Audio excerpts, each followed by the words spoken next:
Hello everyone, welcome to my channel. And yes, I am sitting comfortably now because I'm going to be watching two long videos, and collectively the time duration of these videos is over 1 hour. So this is Prithviraj Sukumaran interview with Baradwaj Rangan. So I'm on a full recording spree today and I want to finish off watching things which are related to Empuraan, and apparently this interview is one of them, as I have been told, which is understandable because it's two parts. So the conversation is going to be very fruitful and enriching because BR also is an amazing interviewer. He asks really detailed questions about specific things which are regarding the film. So let's see. And Prithviraj, as you all know, I love watching his interviews. So this is a great combination. So yes, let's watch these two interviews right away.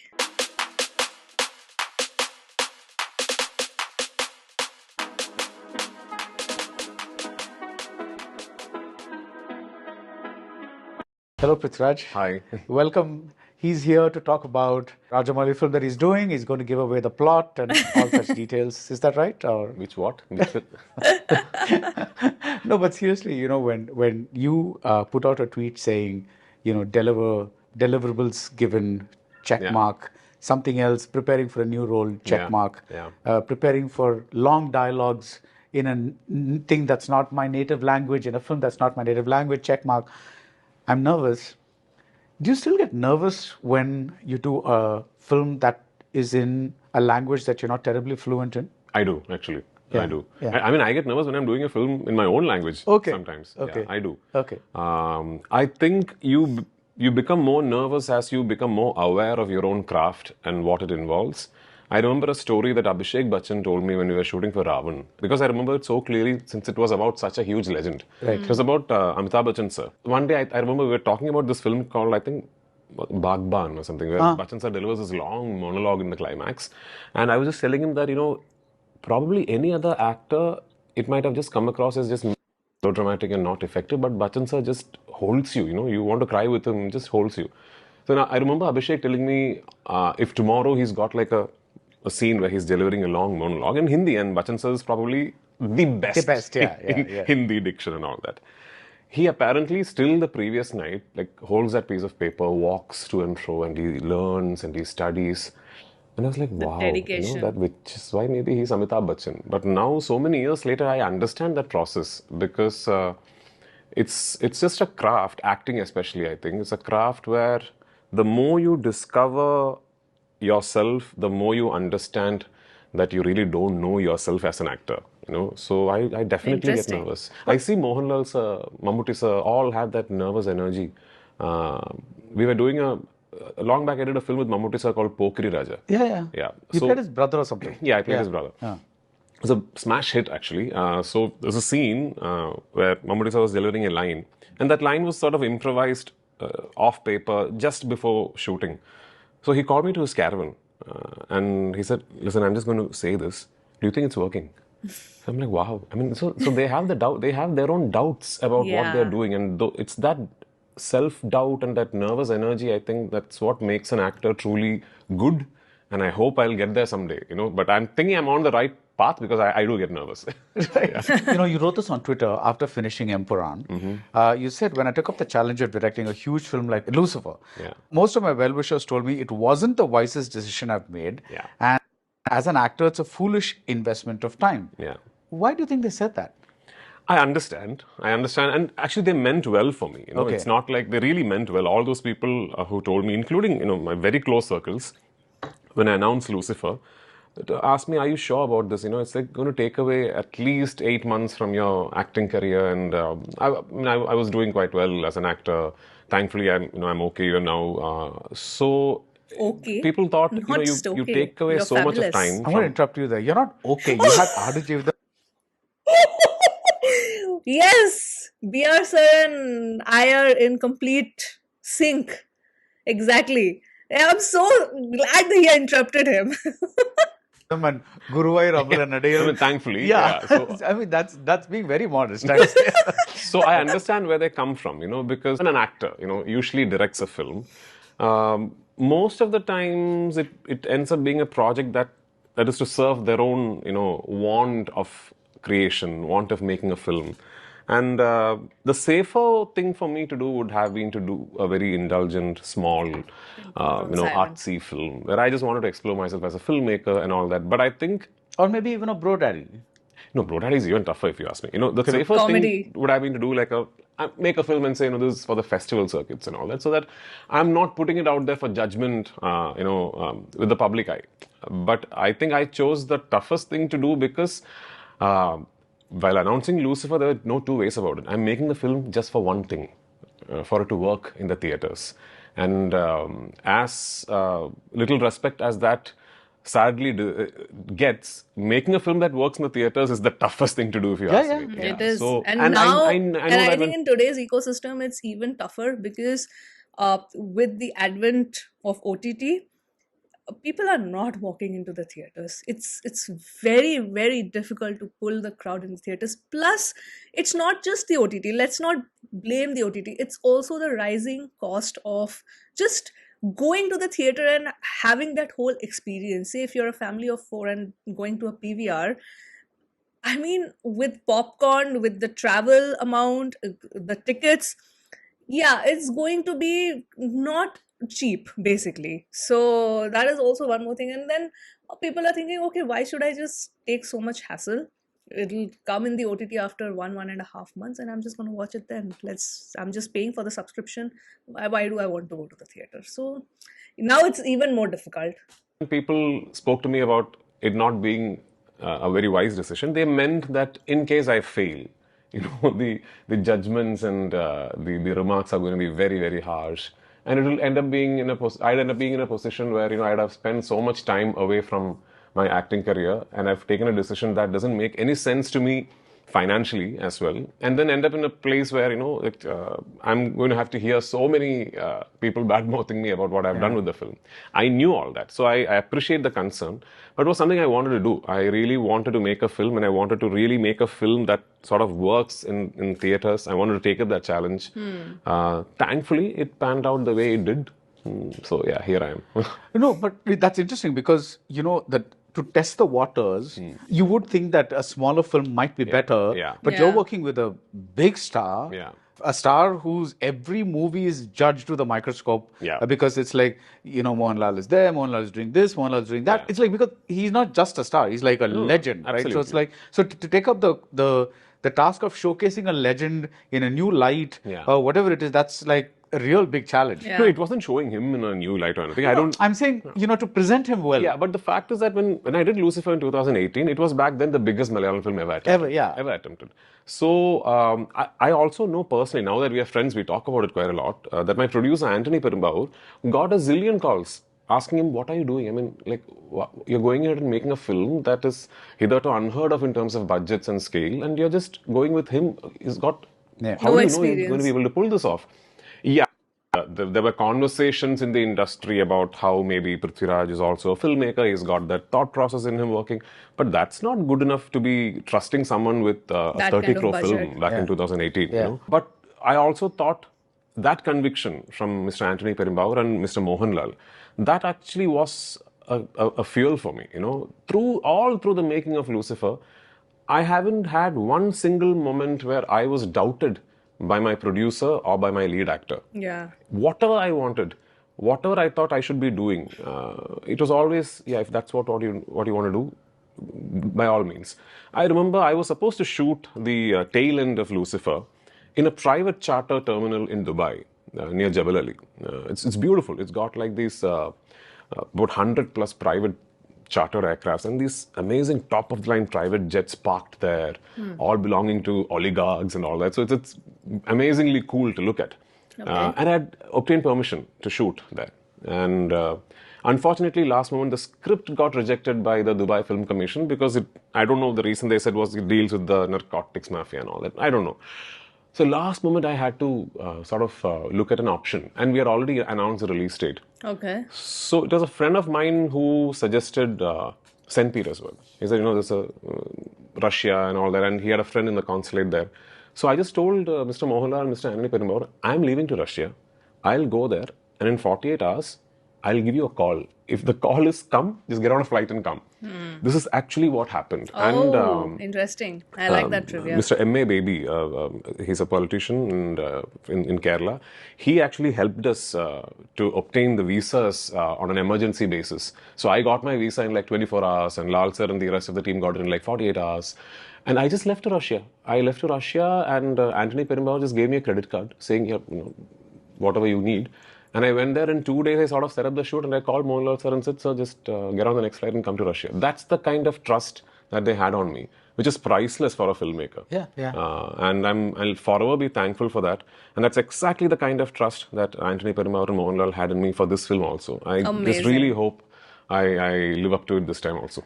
So, is there a part of you that feels good about having proved those doubters wrong?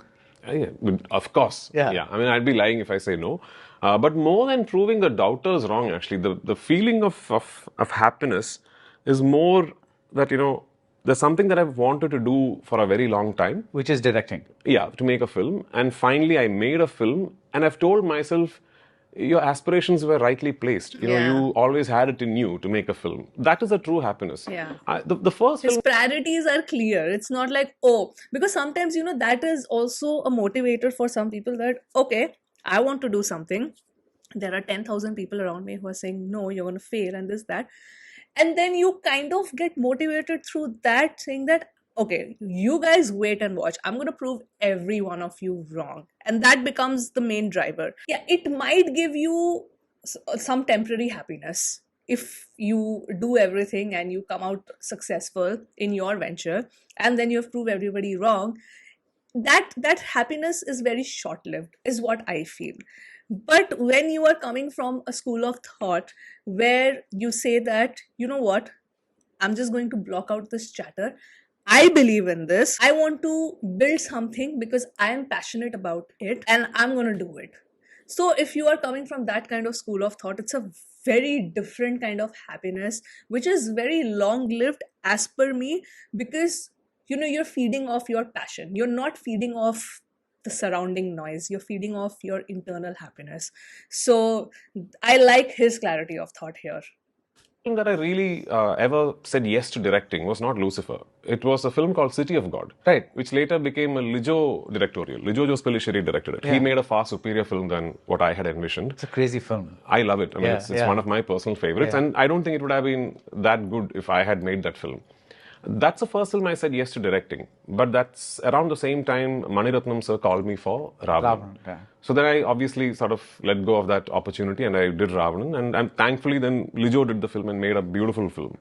So that was the first film. So even from back then I thought of always wanted to, make a film. And I kept telling myself that maybe it's just one film. We'll just direct one film. When I did Lucifer, I thought I'm going to direct one film, just get it out of my system, and then, live your life as an actor. I'll be done. But I just enjoyed it a little too much. So here we are. Yeah. As a reverse analysis, why do you think Lucifer did what you wanted, which is to work at the box office? Why do you think it did that? I think it was a very honest film, So after the film released and upon rewatch, and then it became like this OTT success as well, then people started discussing about the other layers of the film and how it was shot, and there was this particular filming language that I wanted to adopt, and I was very consistent with it through the film and all that. All that became topics of discussion much later on. But I think the primary reason it worked is because at a superficial level, as a popcorn entertainer, it worked. Okay. Yeah, it worked at that level. And that was the packaging around the whole subterranean layers and the deeper, messaging in the film and all that. So, which is why I keep saying that I'm a big fan of filmmakers like Manmohan Desai, I.V. Shashi, Shaji Kailas, and Joshi sir, all that, because they get that first layer correct. Yeah. It's like the coating around a medicine. Why is medicine coated in a capsule? Because the medicine itself might not go down very easily. It's that Same skill. what he so said I think to Murali Anupama. as a writer really lended his expertise in packaging the film in a right way. Where people buying a ticket for 100 rupees and getting into a theatre with a bag of popcorn will look at the screen and really have fun and enjoy what they're That's true. I agree with this point, because if you just take a normal family drama template, two people meet. I'm just talking about a very basic Hindi masala film, romantic drama masala film, that I don't know, whichever genre you want to put it in, is that two people meet, they hate each other initially, then they fall in love, then things go good for a while, and then you have the villain who creates a conflict. Then the conflict is there, and how both of them overcome the conflict. It's a very known template across all industries. I don't think Hindi, I'm sure there are stories like this in Malayalam cinema as well. Now, everyone is aware of the template. Like, if you see rom-com genre, everyone is aware of this template. But I think it is, when he's talking about that first layer, the packaging of the film, how you do it, it's very, very important. Because as audience, you know what you are going to get, right? You will not get some big surprises in such kind of films. But if it is presented well, if it is executed well, the dialogues are funny, there is chemistry between the actors, then at the end of the day, it works for you, right? So I think that point, I completely agree with him, that the packaging of the film, that needs to get corrected first. And then once, you are hooked to the screen as an audience, then you can see all the subtext. Nowadays, if you walk into the theater, if you're watching a film and your attention gets diverted, which is very easy nowadays to happen because of your mobile phone, then you are going to nitpick everything in the film, because then all of the other things are going to stick out as a sore thumb, because you have not done that first layer correctly. Like, you have not executed that properly, the main plot whatsoever.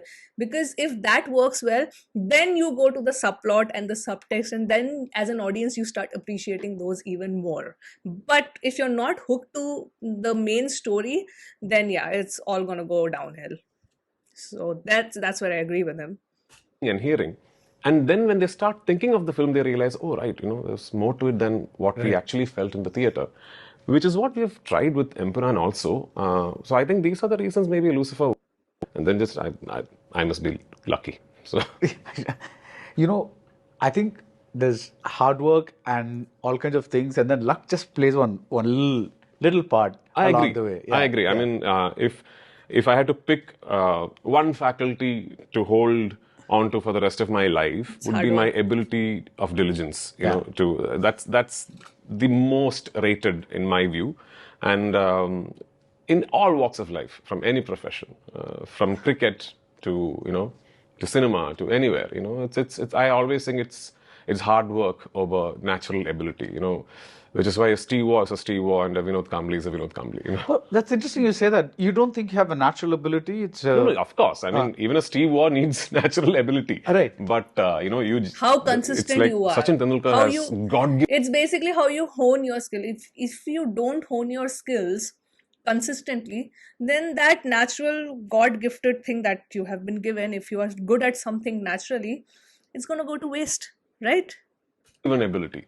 Unreal ability. Yeah. But I keep reading so many articles and books on how he was also the most hardworking. Yeah. I think that is very important. Yeah. What are the stylistic influences when you did Lucifer and now when you've done Empuraan? Because many directors say, I'm going to go and look at these things for a lookbook or a... What were the stylistic influences? None of my films have had a lookbook. Okay. I don't no do mood previs. boards. None of my films have had a reference log. I don't let my cinematographers have a lot. You don't do storyboard? No. Okay. I don't have storyboards. My VFX supervisors hate me, but He told I that. like to shoot. Getting that a deja way. vu Having from said Anupama's that, interview. I'm a very studious filmmaker in the sense that I land upon location with the exact number of shots I want. But that's not born out of a storyboard.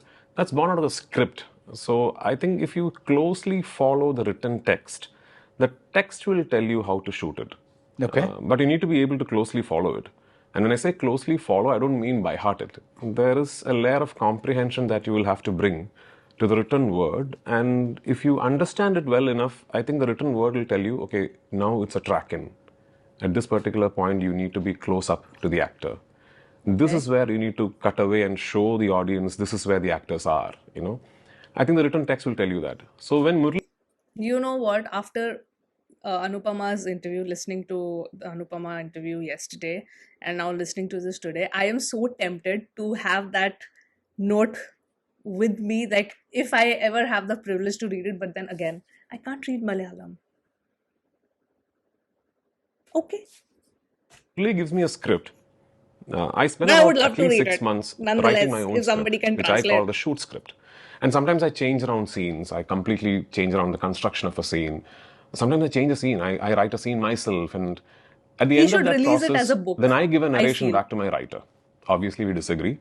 And then we have a lot of discussions and fights and debates. Then both of us reach a point where we mutually agree, okay, Yeah, we this is talked fine about now. it yesterday also. Which Like is then, in the yesterday's after video that that I is when watched. I call my actor or my producer and say, my script is ready. So what happens in those 6 months or that process of writing my own script from Murli's script is that I then tend to, in that process, when I revisit every point in the film, I tend to have a very deep understanding of the written text, which to me then gives me the short division in a very clear format. You know, I mean, I'm like Empuraan, my first cut straight after shoot was 3 hours and 1 minute. The film is 3 hours. Yeah, so that's all that I shot. Same with Bro Daddy, same with Lucifer. Lucifer was, I think, 3 hours and 2 minutes, cut down to 2:57 or something. Yeah. Right. So, but I'm talking about, like, do you tell your cinematographer, I want to look like The Godfather, or I want nothing at all? No, You don't no. go for any references at all. No, I'm sure when I tell my cinematographer, see, uh, in this particular shot, I'd only like a highlight on Abhimanyu Singh. I don't want to fill. So I just want the highlight and the light to fall on his cheeks. Let's not really have a clear view of his eyes because I don't want. When I say that, I'm assuming that deep down I'm being influenced by something I saw, Sure, yeah. or something I read, or a picture I saw, something. Yeah. But I'm not able to place which one it But is. it's not a conscious thing. No, Yeah. I don't have something on my laptop or iPad where I show someone and say, this is what I want. That I don't have. That you don't Yeah. have. You know, you have seen Mohanlal act as a co-star.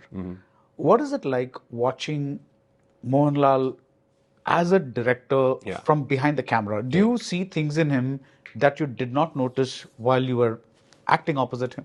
Definitely, definitely. Because I think when you're acting with him, you are in your own process as an Yeah. actor. But when you're directing and you're watching an actor through the monitor very or the different. viewfinder, you're also privy to the process. Right. Because you are looking up close on his face just before the shot, just before the, when I call for the sound. Right. So you realize each actor has their own process on it. How to get, like, Mohanlal getting sir, ready I think, before the likes to shot. disassociate, and it works for him wonderfully well. It's a bit tough for the filmmaker. I'll tell you why.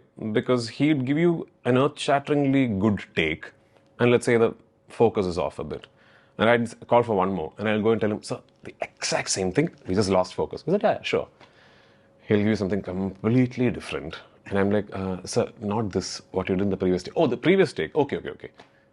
No, something different. I'm like, sir, what you did for the first take. He's like, really? What did I do? I said, sir, do you want to come and watch the monitor? He'll come. He'll watch the monitor. I'm like, oh, right, okay. He'll go. No. It's another thing. It's different. So, So interesting to there are listen to. multiple shots, in Lucifer especially, I've been more careful in Empuraan, where the shots are out of focus. So a lot of my cinematographer friends, after watching Lucifer, they've called me and said, well, so many shots are out of focus. Well, I know. Because I've kept it because that's the best performance. Right. So Mohanlal sir is like that. He disassociates a bit.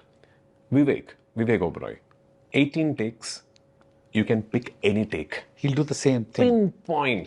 Pinpoint. If I used to tell Vivek, when you, and he doesn't even know the language. If I tell him, Vivek, when you say this line, it's best not to look at Manju, so that you hold that look back for that punctuation point at the end. Yeah, okay. 18 takes for some reason. Trolley, light, something. Because I'm looking at the edit now. Every single take, Vivek is pinpoint. So Kind of sad that he's not part of the second, obviously, because he dies in the first one. So, but yeah, Vivek is a really good actor. I mean, he kind of, like, his career got blown away in the Hindi film industry, because trust me, when he came to Bollywood and he was giving these massive hits, the whole chatter was that Vivek Oberoi is legit the next superstar of Bollywood, and then the whole debacle happened with, Bhai. Actors, different processes. You're privy to that when you direct. When you act, you're within the space going through your own process. So then you're not aware of what the other actor is going through.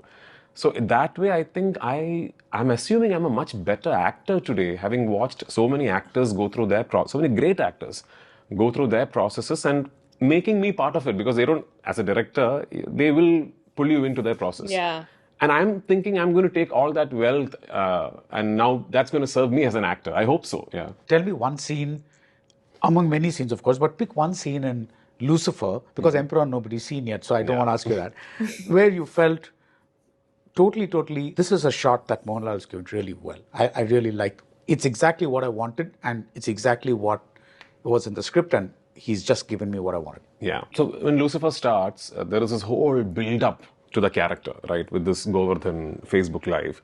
So we go through the whole plot, we establish the chaos, and then the whole build-up is leading up to the introduction of this character. Right. This is after the CM dies and all. Correct, yeah. And unlike your normal big-ticket commercial film, I introduce my protagonist at the absolute lowest point in his life. He's shattered. He's just sitting on a church bench, not saying anything. He's That's shattered. true. But even then, with the character introduction and all that, you understand the gravitas of this man. Then he comes out and there's this whole crowd waiting outside the church, and he's about to step down. The two small children, they come and say, are you going? He turns and he immediately changes. And there's a way he looks at the boy and says, Robicha, Rahela mengono tirichu ashrayathileku po. Ratri katha parayan neravumbol njan tirichetham. You immediately know that there is that orphan in him. There is this thing that he immediately connects with being an orphan. And these children are orphans, and these children might not have parents, and he immediately connects with that. He becomes another person, and then he gets up, and he again becomes Stephen Nirmali, and he says, just one car. And he is so good at that, because I remember the first day he came, and after briefing him and all that, there's this question he asked me. He said, Mane, I'll say this in English, he asked me to me in Malayalam. Mane, Stephen is actually always sad. I said, yeah. That's what his observation was. Of the context of the character. So yeah, and I remember this because that was day one of shoot, and probably that was the first time as a director watching another actor that I went, oh wow, So yeah, I remember that. Then there are multiple sequences more. Yeah. Now, you were given the opportunity to direct Rajinikanth. Yeah. In an alternate universe, let's assume you had the script of Lucifer or Empuraan, whatever it is, Bro Daddy, whatever it is. Do you think if that was ready, you could direct Rajinikanth? In other words, what I'm trying to ask you is, if you make a script for one superstar or one legendary actor, is that easily transmutable to like another superstar or actor? Of course, given a few tweaks or whatever it is. So I don't know the answer to that because I've never really made a script to an actor. Right. Lucifer was not my ideation of a Mohanlal film. Lucifer was something, it was actually initially called Valamgai. Lucifer was something that was written by Murali, not written, but thought of by... During Tian or something like that. Yeah, even years before Tian, it was something that he had thought of. So it was not my ideation or my design of a Mohanlal film. Right. Bro Daddy didn't come to me as a Mohanlal Prithviraj film. Bro Daddy actually came to me as just a script. During the COVID times, these writers, wonderful writers and good filmmakers too actually, and great publicists. They actually own one of Malayalam cinema's premier publicity design houses called Old Monk, Srijit. So he came to me and said, I have this script. I don't know what to do with it. Do you want it? I said, what do you mean do you want it? He said, do you want to buy it? So I read it and I bought it. Even when I bought it, I still didn't know it was going to be a Mohanlal film or anything. Then we were just sitting there bored, not knowing what to do. And Kerala, the theatres were shut. The Kerala government has still not given permission to shoot. And we were listening to stories of Andhra starting filming, Telangana starting filming, Tamil Nadu starting filming. So Mohanlal sir and I, we live in the same building, so we used to meet very often during the lockdowns. I was like, Jara, do you want to do a film? He said, yeah. Maybe we can take a small unit to some place like Hyderabad and shoot it. He said, yeah. And in 1 week we started shooting. That's how Bro Daddy happened. So I've never really made a film for a star. Things falling into place. Which is probably the reason when I got the opportunity to make a film for Rajini sir, I was not able to think of something. I think that process maybe does not suit me to sort of sit down and think, okay, let me make a film with this star. Maybe that process does this not image or whatever. Maybe that does not suit me. Having said that, I do have like an idea in mind that would be great to do with Rajni sir, which initially was something I wanted to pitch in Hindi. But anyway, let's see. Yeah. Anyway, yeah. A similar question. While promoting Guruvayur Ambalanadayil, they asked you, I think you said that you had an idea, a subject, a script that you liked really, you liked it a lot. You pitched it to Mammootty, and he liked it a lot. And then, but your schedules were so full that you guys couldn't make it. Yeah. So again, as a filmmaker, do you have a separation between, this kind of subject I would go to Mammootty, and this kind of subject I think I would go to Mohanlal, or again is that a totally? It's just a very organic thing that happens to a filmmaker. I mean, at least to me, because that when you read a script, at some point, because You of kind of you've grown up visualize. watching so many of their films and all that, Yeah. you sort of deviate towards these. So I don't know. I've never said this anywhere before. Okay, so this is your exclusive. Okay. Baradwaj, this is your exclusive for today. I pitched Bro Daddy to Mammootty first. Okay. Yeah. Oh, So I wow, wanted okay. Mammootty sir to do John Cartady. It was not the John Cartady that you see today. My first ideation of the film was a very Kottayam Kunyachan sort of a, very earthy Christian family, rich but earthy Christian family, plantation and all that. Okay, not And I that flamboyance that we see in Bro Daddy.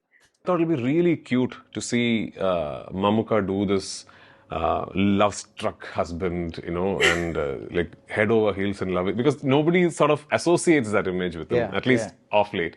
So I thought it'd be really cute to do that. So I pitched it to Mamuka. He liked the script, but unfortunately he couldn't do it immediately. So he said, "Can we do it after a while?" So I actually told him, Mamuka, I would love to wait and do this later. But the only reason I am thinking of directing this film right now is because I'm thinking of doing a film in these COVID times Yeah. where we can only shoot with 50 people, social distancing on set and all that. If these times get over and we are now in an open market where any kind of films are possible, this is really not the film I want to do with you. I want to do like a big ticket film with you, not a small, not something like Bro Daddy.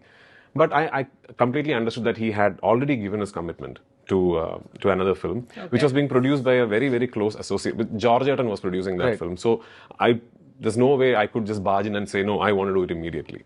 And I knew that by the time that film and the next film he had to do, those two films got over, COVID very late. restrictions would be lifted. We were already at the fag end of the pandemic. And then if I go back to Mammootty sir, I then would want to do like a really big film with him. I So it didn't hope happen. that happens. And Mohanlal sir knows this, that I first told this to Mammootty sir. And it would have been a different Bro Daddy. It would have been a completely different kind of a film. But yeah, that's the film that I pitched to Mamuka. One thing I'm just imagining is, it's once an actor sits in a role, it's very difficult to imagine how another actor might have done it, because they own that role, right? No, so you can't. So I really can't just pitch the John Cartady I had in mind with Mamuka to Lalayatam. Yeah. And vice versa. Yeah. The John Cartady that is there right now is not the John Cartady I would ever cast Mamuka in. Yeah. Like I told you, I had a different version of the film in mind. My original idea of the film was set in Pala, in a rich plantation family, and I wanted to sort of bring back Kottayam Kunyachan sort of a. There's this flavor that he brings to these central Travancore Which characters. movie is he referring to? Can you guys give me some context here? Mamuka. And I wanted that family to be like that, and the girl's family to be like very, urban, Cochin City, and all that. And my idea was that how this so-called native plantation family, who might not be very educated and all that, deals with this life circumstance so much more maturely than this urban city-dwelling family. So that was my ideation behind the film, but yeah. Yeah. But I've told you this, I think, but I've just loved your direction of Bro Daddy. Thank you so much. It's so difficult to find a well-directed comedy. I mean, yes, a exactly. lot of comedies work because the lines work, because the situation is Comedies good are enough. tough to direct, I agree with that. But the way you stage... And I mean, people don't really give that quote-unquote value to a nice light-hearted comedy, family film, rom-com, or, in our language we call chick flicks. in the sense that they think that, okay, I mean, it's kind of, there's very less nuance, it's a little bit shallow, it's very, like, the script is very superficial, this and that, it's not very difficult to write, and all of those things. But I don't think so. I feel that comedy is one of the most difficult genres to direct and execute. To make the other person laugh is so freaking difficult, because if the jokes don't land, then the joke's on them. Because we'll be like, ugh. So, there's a very thin line between making us laugh and making us feel cringed. So that's the fact that Bro Daddy was just so light-hearted and beautiful, and it's just a very, very pleasant watch. So, I mean, I think Prithviraj did a good job with directing that film. Like, you don't have to take that film seriously, but if you want to watch it just for feeling great and you just want a light-hearted watch, I think it's a good film to go to. And directed this movie was, I just found it super amazing. So Yeah. I was like, Thank you so much. I mean, I think I was subconsciously hugely influenced by Priyadarshan sir and Siddiq Lal films. I think many others, but Priyadarshan sir and the legendary Siddiq Lal duo, I think they've sort of set such an international language to filming comedy that every Malayali, I think, will be influenced by their films. by their films, yeah. What is the toughest thing about having a hit film and making a sequel to it? Yeah, so the toughest thing is actually also the advantage you have. The toughest thing is that you're already going to be putting a film out there against huge expectations. And the good thing is those expectations. You can be rest assured that the film is going to open big and all that. You don't have to worry if it's going to gain traction and all that. But having said that, Empuraan is a little different from your run-of-the-mill sequel. Okay. I would maybe want to call it as a follow-up to Lucifer that exists as a stand-alone film, which is essentially a mid-piece of a trilogy. So I think for somebody who's not seen Lucifer, this would still work as a standalone film. Oh, yeah, I guess maybe for someone who's not seen Lucifer, maybe when you're in a theater and suddenly the audience claps for one particular line, you might think, why are they clapping for this? That you'll only know if you see part one. Other than that, I think the film in itself is pretty much a standalone film. And even the timeline-wise, it is not just about what happened after the events in Lucifer. We also revisit the past and all that. So it's not your usual run-of-the-mill sequel, so to speak. But yes, I mean, as far as the audience perception is concerned, it is Lucifer 2. And it's a completely different world in the sense you still have Kerala politics. The film and the story is very much set in Kerala. But you also have a storyscape and backdrops that are very, very new as far as Lucifer is concerned in Empuraan. I hope people like what they see. I've tried to be really honest with the film. When I first read the script, the first thing that crossed my mind too was that this is really going to be possible to pull off in Malayalam, because I can't do a green mat film unless it's a film like that. I can't sort of shoot my actors against green mats and then have plates, and I like to shoot real. So to shoot a film like this in your real language and actually going to the locations and waiting for the right light conditions and all that takes a lot of effort and money and time. But yeah, like I mentioned earlier, my producer and the lead actor had absolute faith in me, and that's all that I'm hoping for, that faith is not misplaced. You begin the character dressed in all white. Yeah. And, the whole transition is that this person at the end is dressed in all black. So there's a symbolic arc that's completed in that movie. Yeah. So my curiosity is, and of course I don't think you're going to be able to answer this right now, but my curiosity is, you've already shown the arc. Yeah. Where will you take this further? It's almost like, so that's my curiosity. So to know the arc of that particular character in its entirety, I'll have to be able to do part 3 as well. Right. Yeah. Only then you will know the arc of that particular character in its entirety. But there is very much an arc and an effect and a motive for that character in part 2. And it's pretty much the narrative is led by that particular character's influence on the entire plot. much like part one, it's a very busy world.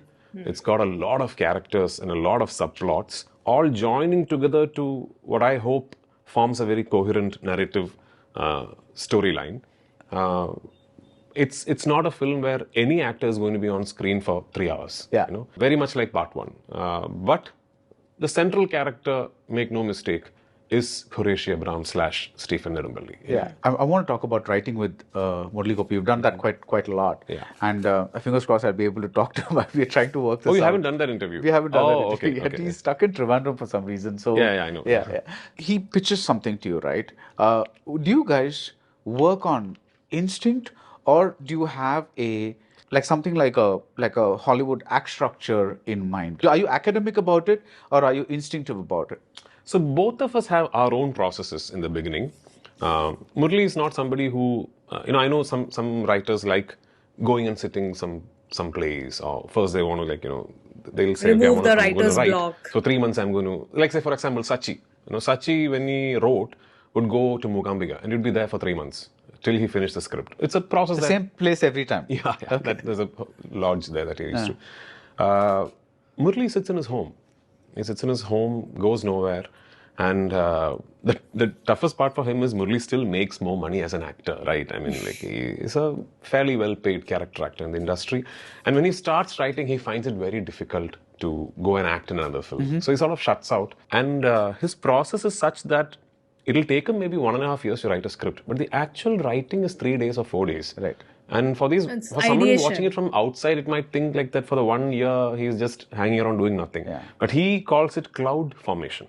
Okay. So he calls it cloud formation, and he describes the process as though like the clouds keep forming, and then it's a cloud burst. So I know that the writing actually Wow, takes that's 3 to 4 days because interesting. he'll finally send me a message saying putting pen to paper, and then 3 or 4 days later he's like, okay, we'll see and read it to you.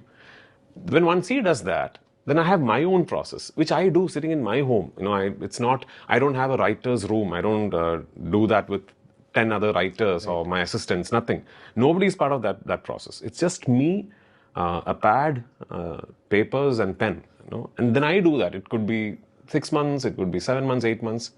Once I finish that, like I told you, then the collaborative effort starts. Then Murli and I spend time with each other, and I tell him what I don't agree with, why I think this should be like this, then Murli will say why he thinks it should not be changed, and that and this. Then sometimes I sort of change the narrative in the sense that I might not adopt the screenplay that he's given me, the event flow that I want to narrate, the plot might be different. So there's this debate and discussion that happens, and finally we land on a mutually agreeable form of the film, which is what I then pitch to my actor, my producer. I give a lot of narrations. I give narrations to my technical team, I give narrations to my editor, to my music director, to multiple actors. And even within the technical team, I sort of, my narrations are different. If it's for the production design team, if it's for the camera team, my narrations are different. So I give a lot of narrations. I like it because I think on each narration, I sort of learn and understand the film more. Right. When you say different, you mean you focus on different aspects for Yes, each? yes. My narration to the cinematography team will be different than my narration to the production design team. Right. Would be different than my narration to the costume team. The story remains the same. He's so intelligent. Like, my mind is getting blown away listening to all this. There's one more part. It's almost over. Of So course, I but just finished this as video. I keep detailing, subconsciously I will tend to, if I'm narrating it to the cinematography team, I'll say that, okay, opening we see the shot and there's just a faraway source. As the focus racks and you realize it's a doorway that you see far away. And then somebody enters in the foreground in silhouette. Suddenly the focus racks back to the figure. So I narrate like that. This I don't say to the costume team, So that difference happens. Yeah, that's fantastic. Wow. Okay. Let's just open part 2. So as I was saying, that it's like, I'm sorry. My mind was getting blown away listening to him talk about basically all aspects of filmmaking and how his process is. And also, there is one more thing which I kind of picked up while listening to his interviews, is the immense gratitude that he has towards the entire team. Like, he's very intelligent himself. You can see the clarity of thought, and I've always said this like a tape recorder, like, Prithviraj has immense clarity of thought. He's a visionary. He knows what he wants. He has really big ambitions, but they are backed by a certain plan. That's why I always say that he has clarity of thought. And there is a huge sense of conviction when he talks about cinema, because you can just see it in his eyes, that passion, that fire towards the filmmaking, the love for cinema. So that is why when he talks with so much conviction that you want to root for him, you want to root for his projects, and you know that you are kind of supporting an artist who knows what he wants. And but what I have right now kind of sort of picked up watching his interviews is the immense gratitude that he shows to everybody around him, to freaking everybody. He's the kind of person that I have understood from, I don't know him personally, but what I have seen and understood is that he's the kind of person is that if it is a victory, it is everybody's victory. If it is a failure, I am the one who's responsible for it and nobody else. He's that kind of leader. So I see that kind of leadership qualities in him. If you think that that's not the case, please correct me in the comments. But this is what I have picked up, that he's that kind of person. Okay, let's watch part 2. Acting and directing, in your brain, how do you see them? Do you see them as complementary processes, or do you see them as different work spaces? Interesting question, because till I became a director, but I'm sorry, I'm pausing. I'm just seeing if I've put the screen recording on or not. Imagine if I didn't do that. With Lucifer, I always used to think of it and adopt it actually as a complementary process. Because I mean, if even before directing Lucifer, I had a filmmaker thinking inside me, and I multiple times you would have spoken to actors who will tell you, oh, he's very aware of the camera movements or the lights. So this filmmaker in me was always sort of switched on, and I used to think that that's complimenting me as an actor, which I'm sure it was. But ever since I've turned director and I've done that side of the process, I find it very easy now to switch off. It's strange, I know, but right now when I step out of my vanity van, I just want to know what the director wants. As an actor? As an actor. Okay. As a director, I'm never in the vanity van. So when I step out of my vanity van and I go to the spot, all that I want to listen to is the director telling me what he wants. Okay. So I very seldom even watch my shots on the monitor now. If the director says, okay, it's that for me. So now I find it very easy to sort of compartmentalize and switch off one side of me, which I think is a process or a phenomenon that's happened ever since I've become a filmmaker. I don't know why it's happened, but I've told this to many people. Now I find it easy to do that. So do you think that has made you a more fluent actor? I don't know. As in the moment actor? I don't know. I really don't know. Because if you're saying earlier I was aware of all these things happening around me, Yeah. and now I'm just like focused on what. Yeah. So maybe you're more in the moment. I'm just wondering. It's just Maybe like, I'm not. I don't know, because I'm not able to sort of analyze myself as an actor or a filmmaker that way. So I don't know, but I just think that it was tougher for me earlier to be unaware of the filmmaking process No, on a it's set. not. Now I just don't. I don't want to know. Yeah. Nice. There was, when you wrote that thing about all the checklists, this has been delivered, and I'm beginning of work in a new movie, and which we talked about at the beginning, and like all this is there. There was this comment underneath it. It said, "Hi Prithvi, please put a pause in directing violent movies portraying heroism. This new generation has been influenced by these movies and moving towards extremism. Please direct family-oriented movies, comedy movies portraying good message to society. We miss directors like Satyan Antikar, Srinivasan, etc. This is my humble opinion and request." I just wondered if you had anything to say about it. I mean, I don't know if my films adopt violence in a way, because I did Lucifer, then I did Bro Daddy. Now I'm only 3 films old. So, secondly, I just think that anytime there is a topic of conversation about any vices in society, cinema is, The first one traditionally to a get soft targeted. target. Yeah. It's very easy to just sit there and say, cinema should evolve, cinema should change, and all that. Because I also think people with profiles making these comments against the cinema industry, they're also relying on the fact that actors and cinema as an industry in general usually refrain from reacting. You don't anticipate an actor or a filmmaker to come out and say, no, you're wrong. So they also rely on it. But I just think, I'm not saying that cinema does not influence, but I just think that cinema is a soft target, which is why the first observation is always upon cinema. Right. Even for it's very weird, like when you go put your film to a censor board, you have to have the smoking warning and then this video in the beginning of this, like a 1.5 minute video educating the audience about the harms of smoking. Why? Because there's no cinema as a public medium. So 1.5 minutes of your runtime, beginning of the film and then beginning of the second half of the film, you have to dedicate to showing this public awareness video. Right. Okay, then why does not primetime news have it? Millions of people are watching primetime news. Why are you not telling the channels that 1.5 minutes of their valuable ad time should be dedicated to public awareness videos? Or these YouTube videos. Why not Baradwaj and Rangan interviews? Yeah. So it's just cinema. It's just, I think, is a bit of a soft target. I have a problem with it. I do, actually. But yeah, I mean, that's the system we are living in, and I hope the system changes. Yeah. Woody Allen refused to release Blue Jasmine in India because he didn't want that. They said you have to do this. He said you are desecrating my frame, and I will not allow it. Yeah. And one of the worst experiences I had recently was when I watched The Brutalist on an IMAX screen. I haven't seen the film. Yeah, I can imagine what must have happened. Yeah. No, but the thing is, it was there throughout. Oh my God! Not even in the scenes where nothing was happening but people walking. It was like that. It's an interesting thing because. And it's like a distraction. But this is very interesting. This is actually an interesting point. And this point is actually a very good topic. I wouldn't say good, but a very interesting topic for debate. Because here definitely there's a spectrum, right? It cannot be black and white. That, oh, you know what?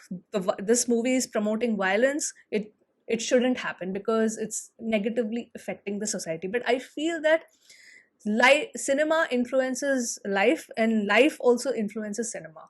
So I don't think that it's a very black and white discussion. It's a very huge spectrum of what is influential, what is not influential. And this does not hold true just for cinema, because right now we are getting exposed to all kinds of content, like each and every kind of content. Instagram has become a brooding ground for soft PORN. I cannot say the word because of YouTube community guidelines. And it's just so happening so blatantly. I don't even open the explore page of Instagram. It's just utter crap. It's utter crap. So I think it's always up for discussion whether it's, it should be banned or it should be not banned. It should be portrayed in a certain way. But for me, I feel that context is very important for any action that the person or the actor in the film is doing. Because when you provide context, you understand that, okay, this is a character, and this is because of this particular context, the character is behaving in a certain way. So that is more important as per me. And the point of that Prithviraj puts across, that why don't YouTube videos have those ads? Why don't primetime news have those ads? Actually, that's a fair point. I really would want government to actually incorporate that. Like, why not? You can definitely put awareness ads, but then, that hurts the business. Nobody's going to do that. But one thing I completely agree that Prithviraj said here is that cinema is definitely a soft target. It is. The smoking warning or alcohol warning or whatever, violence against women warning. I've also noticed that when there's a scene, the warning thing is supposed to come on the particular shots that will have a glass of alcohol or something there, or somebody smoking or something. So sometimes when you cut away to the other shots, it disappears. Then it comes back, it again appears. That's very distracting. Even for my films, I tell my editor, listen, just leave it there for the whole scene. So at least after about 5 to 10 seconds of watching the scene, people become unaware of it. But it is just, I can't get over the fact that you have to have it on the screen in a particular size and it has to be there in every shot. I just don't understand if that's doing anybody any good. If it's actually making a difference. It's not. Then maybe I don't think it is. That's my opinion. I don't think it is. Right? But if you guys have a different opinion, I would love to read that in the comments.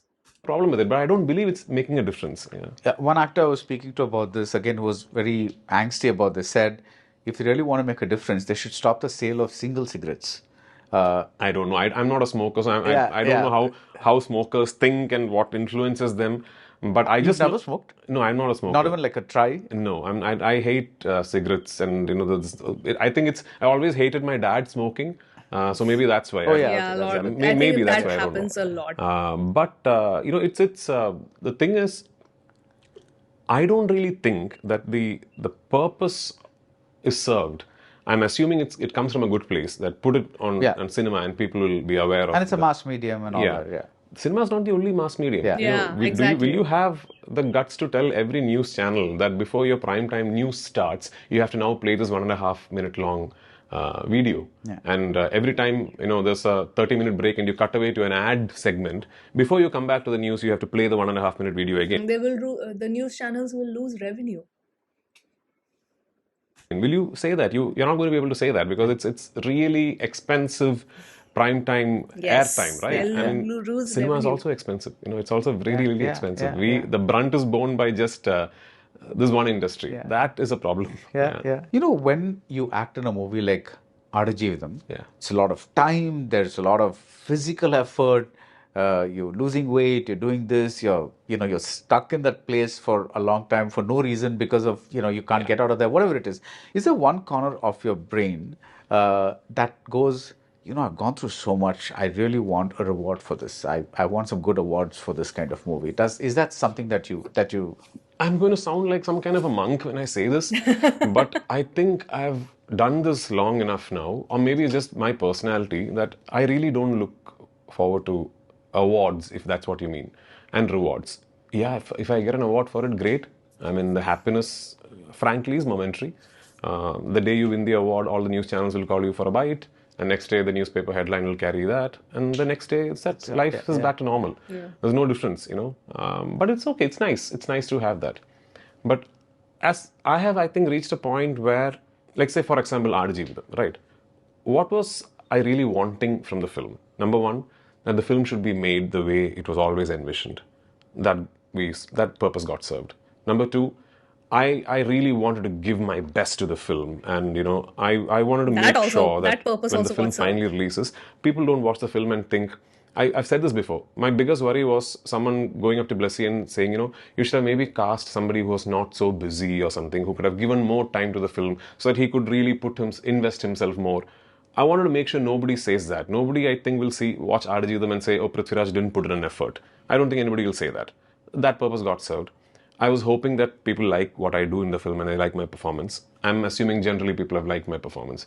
That's it. All that I wanted. And the movie worked. Obviously, that's the biggest thing.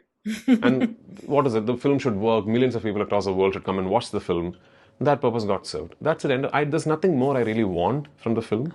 I wish it didn't get stuck in the middle of the pandemic. And we must have spent what is the budget of Malayalam film for things outside the film for Adajeevitham, which is sad, which should not have happened, but it's in nobody's control. Apart from that, I'm just really happy with everything regarding the film, and no, I do not expect anything. I have moved on now. It's just Right. No, I'm not talking. You don't sound like a monk at all. You sound practical. But are you one of those people who believe that the work is its own reward?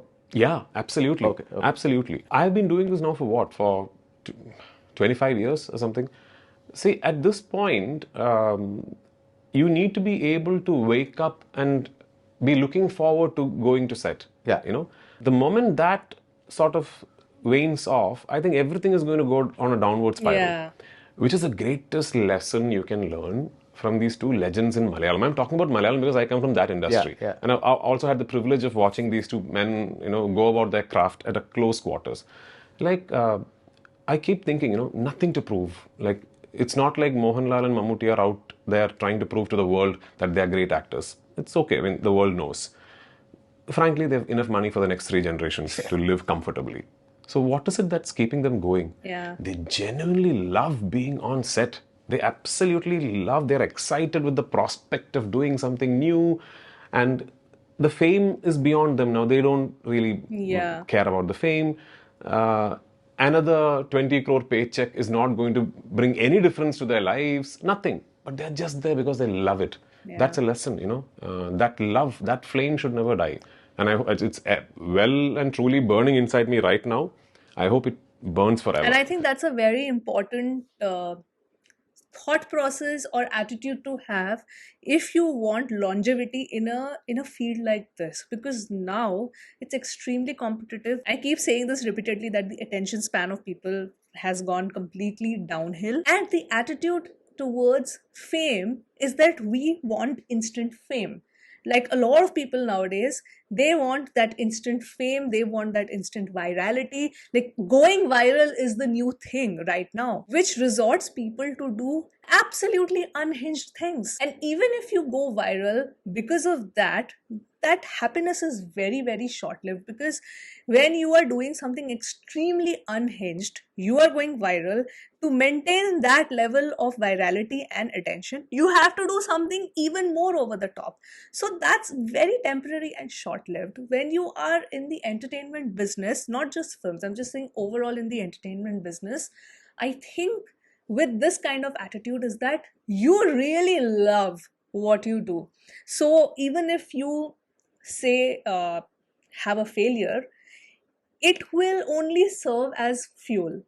It is not going to deter you that, okay, I am giving up. It is going to only serve as fuel that, okay, fine, I failed this time, but I love doing this. I cannot think of doing anything else, which is why I'm going to consistently show up motivated, have that fire in my belly, and I'm going to give my best. You just don't wake up and call everybody a legend, right? There's a very few select percentage of people that you categorize as legend. And if you just go back and just see their attitude, if you just study their behavior, not the kind of work that they have done, of course that is one part, but if you just study them as a person and if you study their behavior, you will find that one common denominator is that immense passion, love, and fire in the belly for their craft. That is what that has pulled them through all ups and downs. It's what my belief is. You guys can add on, obviously. But Prithvi, I understand the fact that it's overall burning. You want to direct. You have a movie that you're promoting right now. You want to act in more movies. Vilayat Buddha sounds very interesting. But have there been brief periods where you have like that flame extinguishes a bit, as opposed to That's an not interesting forever, question. but like maybe brief, like maybe a week or something? Sometimes, some unfortunate times, and every actor would have gone Yeah, through that's this. what I'm. Yeah. You join a film with your excitement through the roof, and you realize 3 days into shoot that, my God, I mean, this is something entirely different from what you've imagined is being made, and the process is completely opposite to what you thought it would be, and you absolutely hate what is going on around you. But as a professional, you're Bade miyan, chote miyan? committed guessing. to stay there for the next I'm just guessing. 100 days and finish the process and see it through.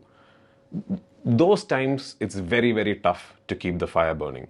There are so many films like that where I've then dedicated my entire time on set to learn other stuff. Right. Like I'd be sitting with the editor, I'd be going and nagging the cinematographer, I'd be asking them, can I operate the second camera? All that. So maybe that's how I kept it going. But every actor would have gone through phases, especially at a stage in your career where you had much less control over your projects. Yeah. Today, I mean, if things are going wrong or if you think the process is not right, maybe you have enough clout to call for a meeting and discuss and converse and see how we can make this right.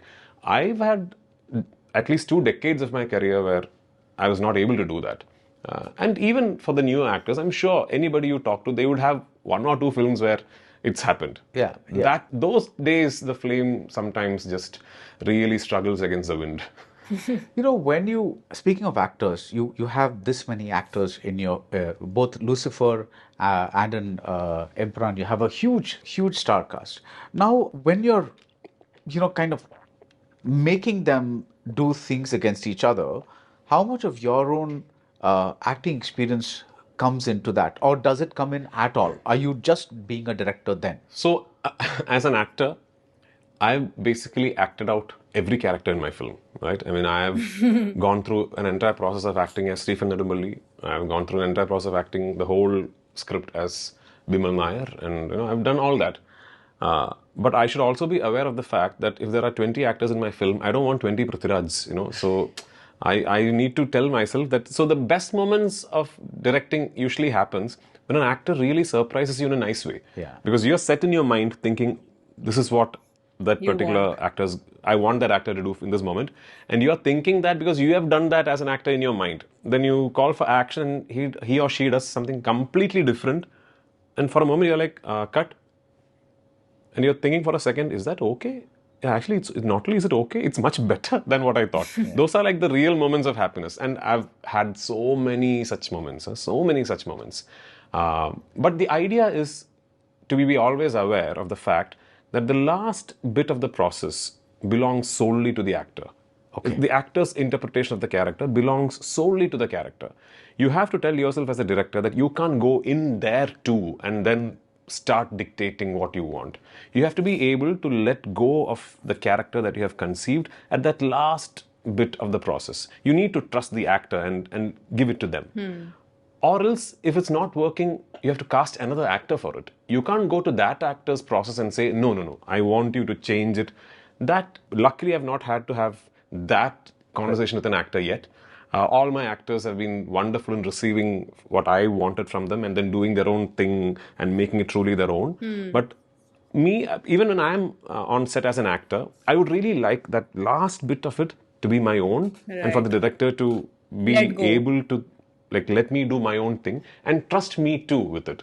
Right. I trust my actors. I have wonderful actors in my film, and if an actor, like say for example, a couple of days back, I mean, I'm already in the final mix of the film. My brother, who's playing a character in the film, called me and said, listen, I want to redub one thing. And I asked him, why? Because I said, no, that day I remember you wanted me to say it like this, but I don't think that's working. I want to redub. I said, by all means, please, It's amazing that he thought of it. Yeah. It's Yeah. amazing that Like he didn't switch off and that it ran in his mind, and he finally before the release he's calling me and saying, I want to. That's amazing. It's completely his. He's a wonderful actor, and so that I'm absolutely okay with. Phone was And I really hope my directors will be okay with that from me as an actor. Yeah. Why do you think that actors, top tier actors in the Malayalam industry, get together so easily in a way that they do not in other industries? Because I'm sure there are egos and this and that and everything is there, but somehow you feel it happening easier in the Malayalam industry. I don't know. I don't really know what Am I looking at it from the outside? Is it the No, I don't really know what a reason is, but you're right. I mean, in the sense that, having said that, I also have to sadly observe the fact that the generation of actors that have come after me, I don't think they are so open to be doing a multi-starrer. Like, I don't think they are so okay about, maybe after Bangalore days or an Amar Akbar Antony, I don't know how many films have come where, Yeah. multiple actors have shared equal screen time and, made like a buddy comedy or something like that. Maybe, Mahesh's film, again, it's not a film where every actor has equal screen time or anything. It's just, the project is very special, so every actor sort of lend themselves to a character. that's the one Mammootty and Mohanlal and Yeah. And Fahad and Kunjako and Nayantara and all that. You're right that actors informally get together a lot, because I think the industry is much smaller and maybe most of the actors, because of the geographical convenience, live in and around Cochin. So if there is like, if there is like 2-3 weeks off work and I'm in Cochin, I would definitely be asking, I don't know, like Dulkar and Fahad, hey, where are you guys? So like last week I met Fahad and Nazriya. It's been a while since I met Dulkar. So that happens. But in terms of work, I actually think we are veering away from our tradition of... Please don't lose that. A request to the Malayalam film industry, please don't lose the spark. Like that is one thing that really, really is a defining thing for this industry. And I hope it doesn't get lost in the future. Consistently coming up with multi-starrers. Okay. And I also know that the newer generation of actors are a bit reluctant for their own reasons to do it. Right. So when you say that the last part of that should be left to the actor, that is the last portion of the performance or the interpretation should be left to the actor, we've all heard of directors who act out. Yeah. And you think that's wrong? No, it's not wrong at all. Okay. So when a director is acting out, just look at it as as his way of communicating what he wants to you. Like a template. Like a Because he's template. not able to put that into words. Okay. I've had directors who are terrible actors act out to me, and I understand it's because they're not able to put it into words. So, but when they try and act out, I'm able to oh, right, so this is what you want. Their acting might not be the greatest, but you understand what they want. So it's perfectly fine. Right. So I'm going to throw some quotes at you, your own quotes. My own quotes. Yeah. I've made quotes. Yeah. I want you to explain them. I don't even remember that I've made quotes. Yes, we are a very cynical audience. It takes a lot to be accepted as an actor in Kerala. Yeah. Yeah, I think it's just myself included. I'm a Malayali, so myself included. I think we sort of look at not just actors, anything new with a predisposed judgment of failure. Wow. Okay. So Really? we sort of something new happens. We are thinking this is not going to work. But I think I always used to think it's the opposite. Like if there is something new, the audience is going to be, okay, you know what? This is different, but let me give it a chance. I'm gonna watch it with my skeptical lenses, but I will still give it a chance. I thought that was the attitude, which is why you get so many different kind of genres of films from this industry. Well, was I wrong in that perception? And then, oh, it actually works, So I think we are programmed like that. I felt it a lot during Lucifer and all that. Till the first promos or the trailer or the teaser, etc., started coming, I could sense that everybody is thinking, right, biggest film in Malayalam, yeah, let's see what he's doing. And I think I can also sense it with Empuraan now. That's fine, that's okay. Yeah. Failure is easy, success comes with baggage. Yeah, that's something I really believe in, actually. Because see, when you fail, there's a lot of clarity. Okay, you failed. Now what? Try again. Just try harder, do more. It's just one direction. Suddenly, when success happens, you have multiple options. You have multiple directions to take. You have multiple decisions to make, and a lot of people lose their way there. A lot of people lose track there. I've seen so many people lose track there. Success is comparatively way more difficult to handle than failure. When you fail, everybody leaves. You're alone. You have clarity. It's just you, your conscience, your grit, and yourself. And this is one direction that you have to take. Success is a busy place. It's so busy that sometimes you can't listen to your own voice. Guys, clarity of thought. I have never heard of this perspective. This is the first time I'm hearing this kind of perspective, and I have to agree with him in this. Like when I'm listening to him, I agree. Really well right now. So that busy place, is that also kind of doing some cloud formation in you, to use that term? It's another quote that I've made that I remember, because I've repeatedly said that I treat my success and failure the same way. The same way? Yeah, because I would like to, if I have the greatest of successes, there's a crew party, right, it's a success celebration. The next day I'm back to my own space, I'm not somebody who will celebrate the success of a film for 1 month.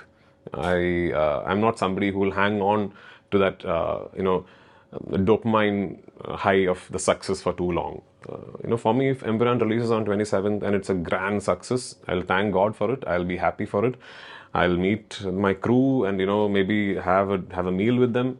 I think I'm starting shoot of my next film on 29th. I think. So, okay. Yeah. 2 days after. I think so. Yeah. There was a phase when there was a big anti-Prithviraj wave. I think there still is, actually. There Still is? Really? What?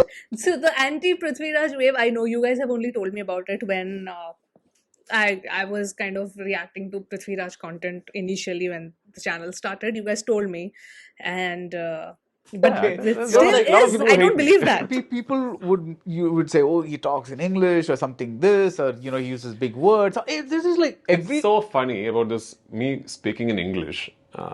I would like to know how many actors, forget actors, how many people, how many human beings currently living in Kerala in my generation can read, write and speak Malayalam as well as I do. I would like to know that. I would like to know that in the comments. Actually, I've encountered this because there's lots of, in the Tamil film industry, when you go give somebody a script, Yeah. they ask you to write it in English, the lines, because they can't read Tamil. And I'm like, I've always been surprised the number of people that can't do it. Yeah. But when that's, there's that huge wave that's happening and everybody's trolling and all, how do you handle hate? So I used to handle it long back when I was very young and new, and people hated me even then. Now I don't handle it anymore. I've learned to sort of believe that it's outside of me, and also see people who, not just for me, this is life advice to anyone from my side, that if you really are not able to figure out why are they hating on you, what did you do? Like when I was young, I used to keep thinking, like, what happened? Like, did I do something that's offended them? Did I personally hurt them, or has any action of mine sort of affected their life for them to be hating on me so much? I used to think all that. Then finally I realized, no. I mean, you didn't do anything. The hate is not born out of a cause. Yeah. Then there's nothing you can do. As long as there is no cost to it, then there's Yeah. nothing you can do. But there's still that negativity out there in the air, right? I mean, Absolutely. like it's not something you want. Obviously not. Right, but No. so I'm saying you're rationalizing it, saying that you didn't do anything, but how do you keep it away from you? I think I've lived through it for so long That that it's I've developed a subconscious process now of- to be telling myself that there's nothing you can do about it, Yeah. And believe me, if I have hurt someone, or if I've said or done something that's hurt someone, I'd be the first person to say, I'm really sorry, I didn't mean to hurt you. Yeah. People have worked with me. Sometimes, like when I'm directing. This reminds me of my own husband. It's totally not related to the interview, but when he said that if I've hurt someone, I will be the first person to say sorry. So that's totally him. I've shouted at people and all that. And he does. I mean, he day is at like pack that. up, I'll call that person and say, I'm really sorry. It was a spur of the moment. I should not have spoken like that. I'm sorry. I say this, Yeah. And that is across. I do that. I don't have any problems with that. But when You found when you respect for truly this know guy now. that there is nothing you can do about it because you are not the cause of it, Yeah. then just, yeah. Yeah. What you make of me through an interview is pretty much what I am. Yeah. But you must have some hidden secret compartments. I mean, there's a very close circle of mine within which there's only my wife, my daughter, and my dog. That circle I'm not going to let anyone in. Right. Yeah. But that's And a very, nobody very tiny should. circle, like my deepest vulnerabilities and all that. Other than that, what I am as a person is this. What you make of me from watching my interviews is pretty much what I am as a person. I mean, I'm not saying that I'll be the most consistent, righteous human being ever. As I grow older, I'll keep changing. As I get a better worldview, I might evolve Yeah. or devolve. That I don't know. happens with everyone. But this is who I am. Yeah. This is who I am. I'm nowhere near as interesting as the characters I play. Okay. I am a very secure actor. Yeah. Because, I truly believe that my success or my I failure don't think, I mean, I'm saying not just a secure actor. I feel he's a very secure person also. is not because or dependent on someone else. I don't think that somebody else has to fail for me to succeed. And that is actually the mantra of cinema industry, There's a really wrong conception that come that Friday, the other film has to do badly for your film to do well. Yeah. No. All that you need to make sure is that your film is good. If your film is not done well, it's not because of the other film doing well. It's because your film is not good. Yeah. So I've learned to look at it that way. It's me, my journey, and I'm not competing with anybody. I'm just competing with myself. And this is not a boisterous statement. When I say I'm competing with myself, I'm just trying to be better than my version of yesterday. That's it. Yeah. Right. But how do you handle insecurity? As in, it may not be as much as what it is, but let's say you just talked about the generation that came next to you. So there are newer actors coming in, there are all that. How do you handle the fact that, yes, earlier it was me and my generation. Now it's me. I have to compete with my generation and the next generation. Not compete in a bad way, but you know what I mean, right? It's like I have to be relevant. Let me put it that way. And now another generation probably coming up. So how does that kind of play on your mind as to, or is it just like it all depends on the scripts that I choose and the movies that I make? Absolutely, that's all that matters. In the sense that how many films as an actor can I do in a year? What, 3, 4? If I really push myself and decide I'm going to do films like Kurudi, and all that, 5, at best. I listen to 100 scripts at least every year. It's not like I can do every film that comes my way. Yeah. And believe me, like there are so many interesting scripts that have come my way that I know that I'm not going to be able to do this because of my commitments. And I've called up other actors and said, listen, listen to this thing. It's damn good, man. I wish I could do it, but I'm just committed. And this guy really has to pull this off before, let's say, maybe there's something that somebody wanted to pull off before the World Cup in Qatar got over or something like that. So many times I've called other actors and told them, I really think it could be a blockbuster. Listen to it. And I've done that. Yeah. I really, I don't know. I'm no longer thinking of other people. I'm just happy that my friends and my colleagues in the industry are all finding success, and I'm happy the industry is flourishing, and I'm happy that I'm part of that process and I'm part of that wave of great cinema that's happening. And that's it. I'm only concerned about my next film. I don't even want to think about what others are doing. Yeah. And finally, anonymity is priceless. You realize it only when you lose it. Yeah, it is. It really is, because I think the best things in life are often enjoyed under anonymity. And the nicest things in life are usually free of cost. But once you are in a sphere of work where you can't maybe take your family and go to the beach one evening, or you can, but it would be a different kind of an experience. Or if your daughter says, can I go to the play area in the mall? You are not going to be able to accompany her. You'll have to send a nanny or someone maybe, and those are all little moments of happiness in life that lack of anonymity will take away from you. And that is what is truly priceless in life. A trip to Maldives, a meal in a 5-star, all that can be bought. Yeah. Because I met an actor who said, but that is what we fight so hard to get. That stage is what we fight so hard to get. So Agreed. I can't really think about the... I agreed. Would I trade this life for that? No. Absolutely no. I love what I'm doing in my life. Yeah. I have no qualms in admitting that I'm doing something for a livelihood which I would probably be doing even if I'm not making a single rupee out of it. And very few people can say that. Yeah. So am I complaining? No. Am I making an observation? Yes. Yeah. Now, after the release of Janaganamana, like that. you said that I accept criticisms about my films. If a film doesn't appeal to you, I will try harder to make a film that appeals to you too. Mm-hmm. Do reviews matter to you? Now, I'm just not talking just about journalists, critics and all that, but today, like, reviews are everywhere. Like, as in, or what, it could be a tweet, it could be a whatever it is, right? Now, do they matter to you? There's one school that says that when I was making the movie, I didn't think about all these people. So yes, I mean, they're all going to have their opinions, but as long as I know that I did the best that I could, that's fine. There's another school that says I make the movie for the people, so it's very important to listen to what people have to say. So where do you fall on that? So I'll answer that question of do they matter to you with a hypothesis. Suppose I have a film where every reviewer from Baradwaj, Rangan to anybody with a mobile phone is called the film fantastic. It's a classic. And it just didn't work in theaters. Okay. And there's another film where you included have completely, sort of said the film is terrible, but it's a super duper hit. Yeah. I'd always pick the second one. Right. Yeah. I'd always pick the second one. So that's how much reviewers matter to me. Right. Yeah. But having said that, Because it's I lovely think at to... the end of the day, when the bottom line is the box office success. Every filmmaker, every producer, and especially when you're making a film of this scale, the box office success matters the most. I think that is what they are going to be looking at mostly, is that the general public, except, outside of the review community, they find it good, they find it entertaining, so that the positive word of mouth spreads, and then more and more people go and watch the film. Hear like pointers and people coming up with constructive observations or criticisms on your film, and I'll try. So you engage with it? Absolutely. I mean, I've listened to some really interesting criticisms of my films, my performances and all that, and I've actually tried. I've thought, okay, maybe I should, I can make it better. Maybe that was something I missed. All that is fine.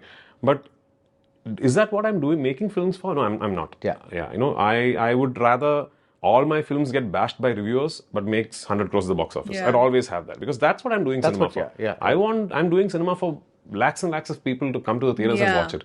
So someone else was asking me, does box office matter? That's the only thing that matters. That's what I was Box saying. office is the only thing that matters, because what are you making What cinema? are you making cinema? Exactly my point. So I feel that when you are investing money and all in making a film, you are making it for the box office, and you're making it.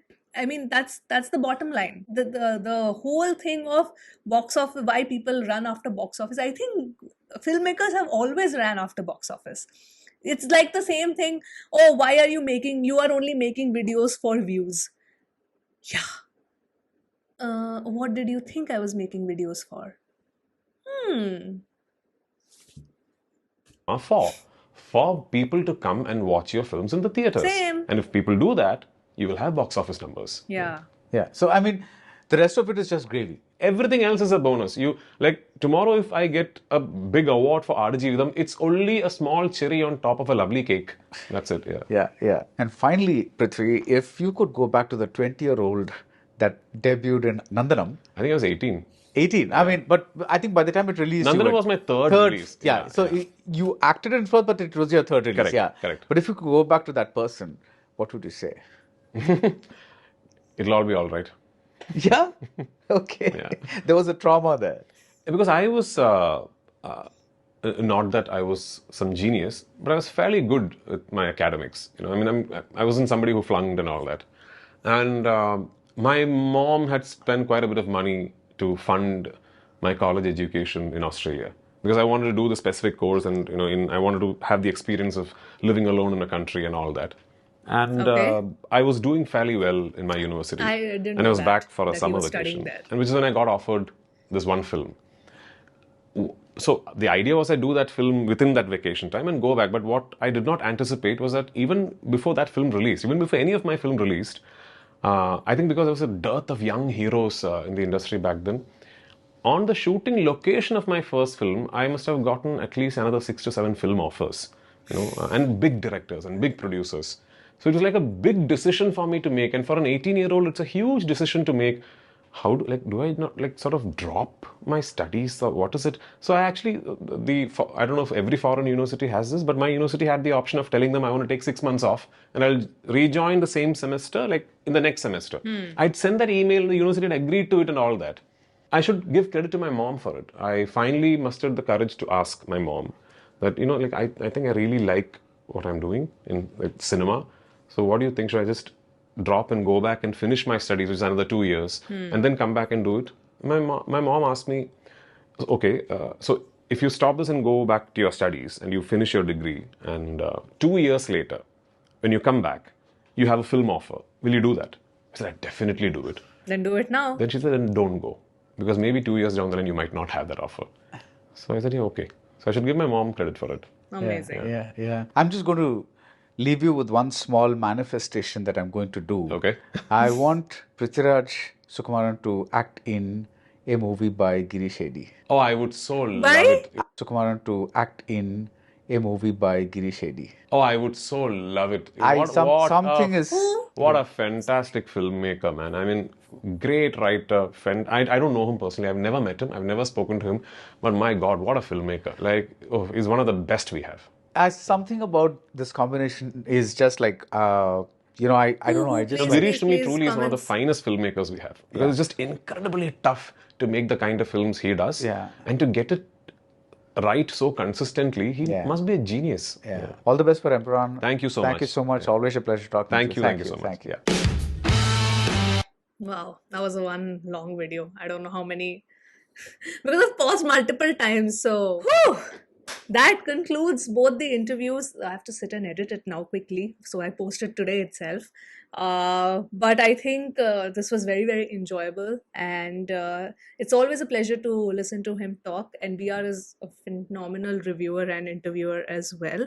So yes, closing thoughts is that all the best to Empuraan team, and I hope we get to watch a superbly entertaining film tomorrow. So yes, signing off now, and I will see you soon on my next video. Bye.